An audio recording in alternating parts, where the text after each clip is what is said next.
How to fix can't play competitive mode in Rocket League and how to fix this. Let's get started. First what you need to do is press Windows plus R on your keyboard and then search for percentage app data percentage. Open this folder and click on app data, then click on local, and here you will find a folder of Rocket League.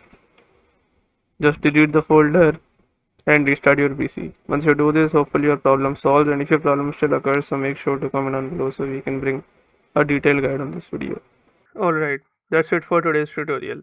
I really hope this video helped you solve your problem or learn something new about your PC. My goal on this channel is to make everything about computers simple and easy, whether it's fixing errors, downloading software or any game, boosting performance of any Windows or any game, or understanding new tools. If this video was helpful in any way, don't forget to hit the like button because it really motivates me to keep bringing you more useful content. And if you're new here, make sure to subscribe and turn on the notification bell so you never miss any future tutorials, tips, and PC fixes. Also, if you're facing any issues or have any questions related to computers, Windows, software, or anything technical, drop them in the comments. I read all of your comments and I'll try my best to help you out.